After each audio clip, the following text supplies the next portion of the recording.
Hello students, मैं कौशल Srivastava KS maths classes में आपका स्वागत करता हूं। बच्चों, आज के इस क्लास में मैं आपको एक्सरसाइज 1.3 के प्रॉब्लम बताऊंगा। इससे रिलेटेड थ्योरम और इम्पॉर्टेंट जो बातें थी वो मैं इसके पहले के वीडियो में, इसके पहले के क्लास में आपको बता चुका हूं। आप उसको देख सकते हैं। अब मैं यहाँ एक्सरसाइज 1.3 इसके क्वेश्चन को आपको बताता हूं। क्वेश्चन नंबर 1 और क्वेश्चन नंबर 1 है, आपको प्रूव करना है कि prove that root 5 is an irrational number. ये आपको प्रूव करना है। स्टूडेंट्स, मैंने आपको पहले ही बताया कि ये जो इसको प्रूव करने का जो मेथड है, जो तरीका है, वो क्या है? Method of contradiction. और मेथड ऑफ कंट्राडिक्शन में आप क्या करते हो, जो आपको प्रूव करना है उसका जस्ट अपोजिट आप सपोज कर लेते हो। तो मैंने क्या किया, मैंने सपोज कर लिया ये सॉल्यूशन, और सॉल्यूशन में मैंने सपोज कर लिया कि let root 5 is a rational number, is a rational number. और अब देखो कि जब ये रूट 5 रेशनल नंबर है, इट मींस ये क्या होगा, root 5 is equal to p by q, where p and q are co-primes and q is not equal to 0। ये स्टूडेंट्स, यहां देखिए मैंने लिखा root 5 is equal to p by q where p and q are coprimes. आप चाहे co-prime लिखो या तो आप ये लिख दो कि where p and q are having no common factor other than 1 and q is not equal to 0, क्योंकि को-प्राइम नंबर में भी क्या होता है, उनके कोई कॉमन फैक्टर नहीं होते। तो चाहे तो आप ये लिखो कि where p and q are coprime, या तो आप ये लिखिए कि where p and q having no common factor other than 1, दोनों एक ही बात है। और अब आप देखो, अब मैं क्या किया, बोथ साइड का स्क्वायर कर दिया। तो square of root 5 is equal to p by q square implies 5 is equal to p square by q square.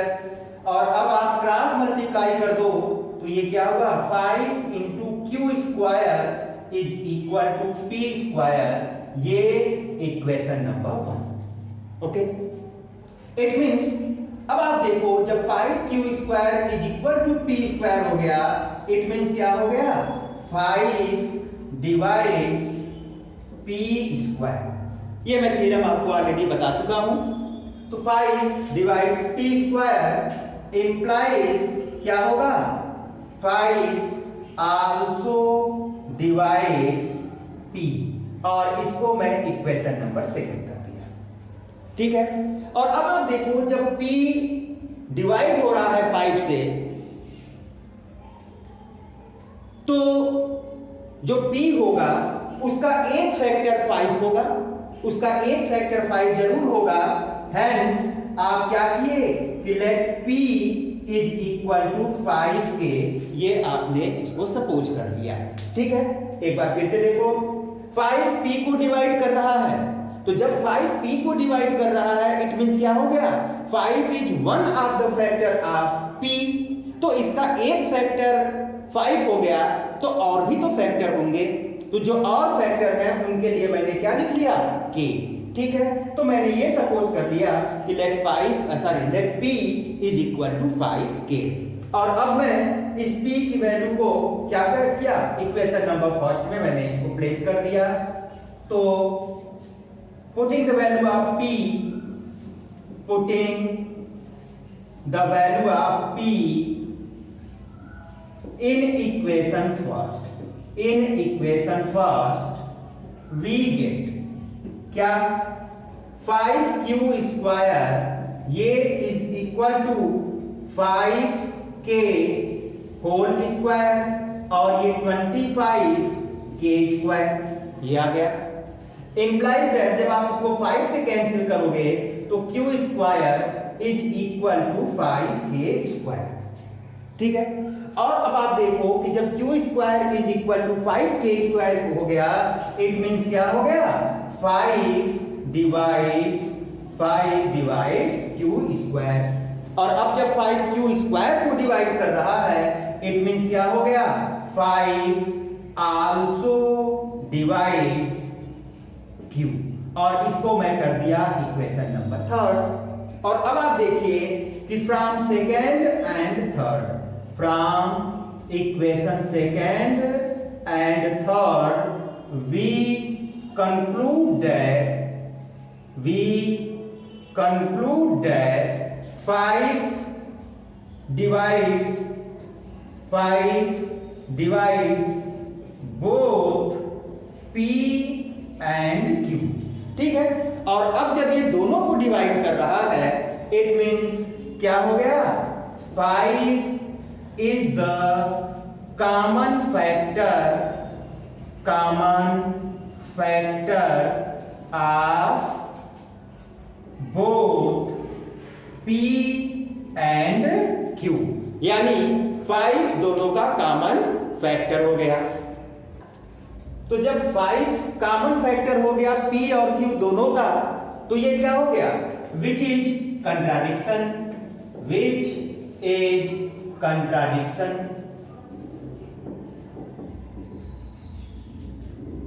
क्यों कंट्राडिक्शन? क्योंकि आपने जो सपोज किया था कि √5 is equal to p by q, where p and q are क्या थे, को प्राइम थे, यानी उनका कोई कॉमन फैक्टर नहीं था। तो हेंस आवर सपोजिशन इज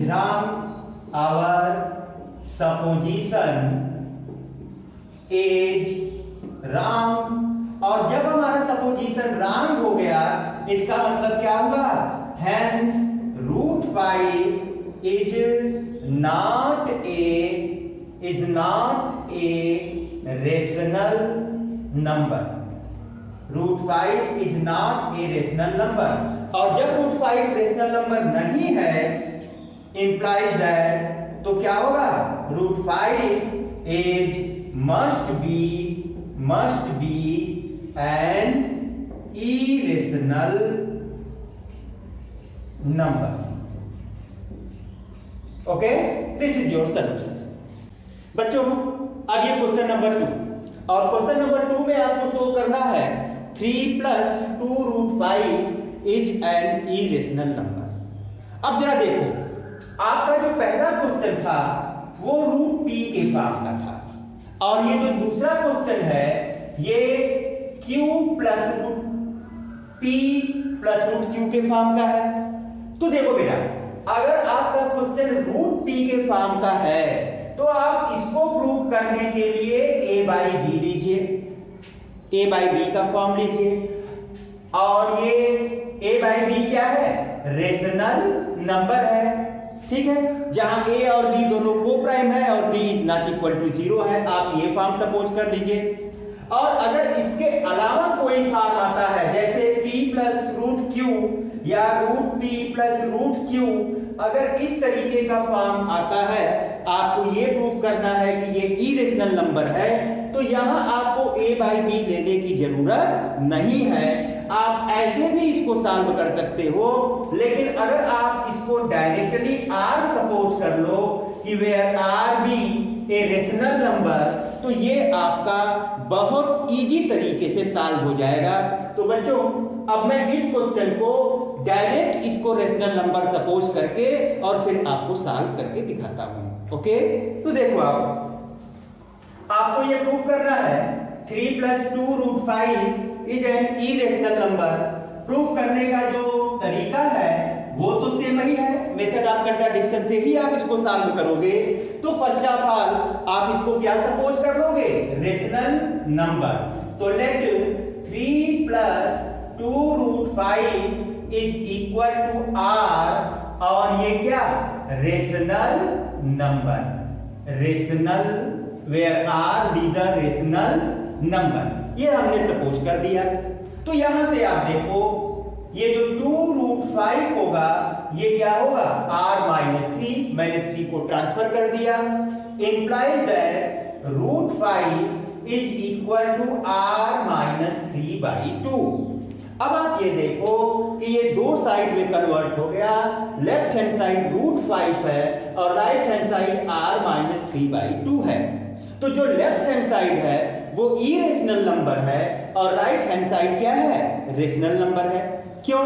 क्योंकि रेशनल नंबर से आप रेशनल नंबर को माइनस करोगे तो रिजल्ट रेशनल ही होगा, और डिवाइडेड बाय 2 करोगे तो वो भी क्या होगा, रेशनल ही होगा। इसका मतलब क्या हो गया कि ये जो इक्वलिटी है ये रॉन्ग हो गया, तो विच is not true, which is not true because left hand side is an irrational number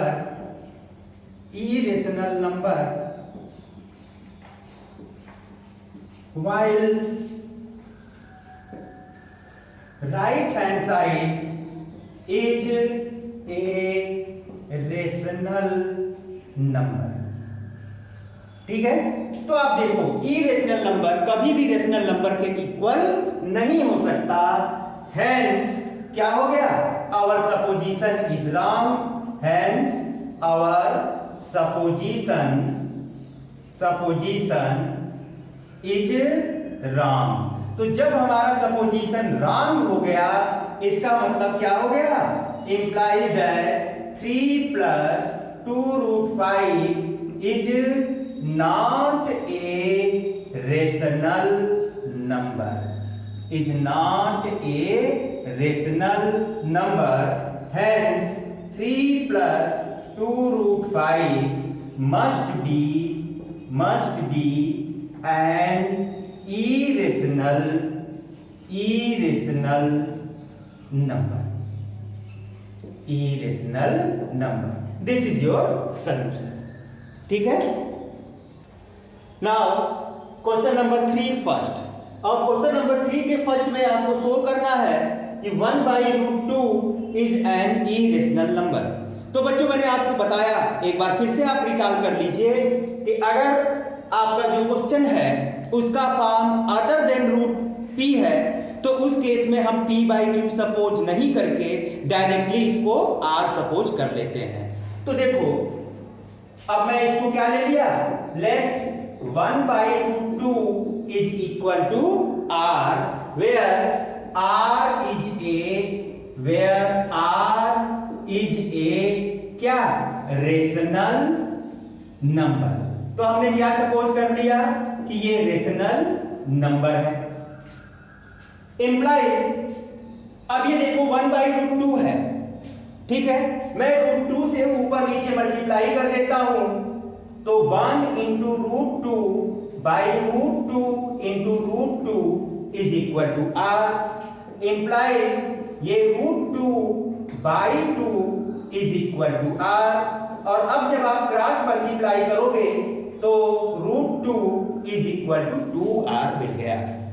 तो अब आप देखो बच्चों, √2 is equal to 2r, √2 क्या है, इरेशनल नंबर, 2r क्या है, रेशनल नंबर। तो रेशनल नंबर इरेशनल नंबर के कभी इक्वल नहीं हो सकता, तो ये पॉसिबल नहीं है, इसका मतलब ये ट्रू नहीं है। तो अब आप इसको यहां मेंशन कर दो, विच is not true, which is not true because left hand side is an irrational number while right hand side is a rational number। तो देखो आप, left hand side irrational number और right hand side rational number, ठीक है। तो hence our supposition is wrong, hence our supposition is wrong। हमने जो suppose किया था वो गलत हो गया। तो तो हमने सपोज क्या किया था, 1/√2 इज एन रेशनल नंबर, ठीक है। तो hence 1/√2 is not be A rational number. तो अब जब ये रेशनल नंबर नहीं होगा, इट मीन्स 1/√2 क्या होगा, must be an irrational number. Okay, ये आपका सॉल्यूशन है। ओके चिल्ड्रन, बच्चों अब ये क्वेश्चन नंबर 3, इसका सेकेंड पार्ट, और सेकेंड पार्ट में आपको प्रूव करना है 7/5 इज एन इरेशनल नंबर, ये आपको शो करना है। तो सॉल्यूशन में फिर मैंने सपोज कर लिया कि let 7/5 is equal to r, और ये आर क्या है, रेशनल नंबर, रेशनल नंबर, यानी इस 7/5 को मैंने रेशनल नंबर सपोज कर लिया। तो देखो आप, इंप्लाइड √5 इज इक्वल टू क्या होगा, r/7। फिर वही left hand side irrational number, right hand side rational number, तो ये पॉसिबल नहीं है। हेंस क्या हो गया, विच इज नॉट ट्रू।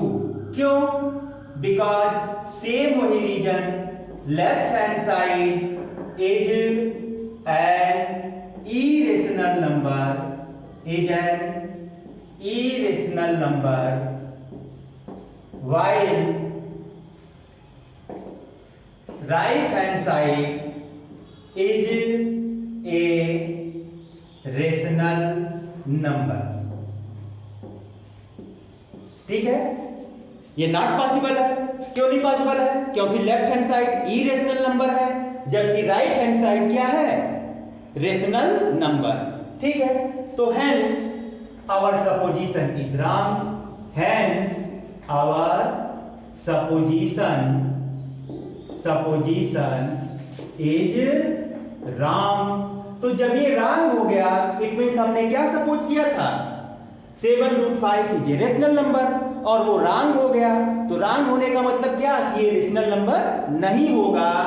तो hence 7/5 is not be a rational number। और अब जब ये रेशनल नंबर नहीं हुआ, तो ये क्या होगा, hence 7/5 must be an irrational number। Okay, this is your complete solution. और अब बच्चों इसका जो थर्ड पार्ट है, इस थर्ड पार्ट में आपको प्रूव करना है 6 + √2 इज एन इरेशनल नंबर।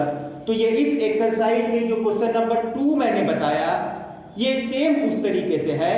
तो आप उसके और मैंने क्वेश्चन थर्ड में आपको सेकेंड पार्ट बताया, इसके हेल्प से आप इस क्वेश्चन को सॉल्व कर सकते हैं।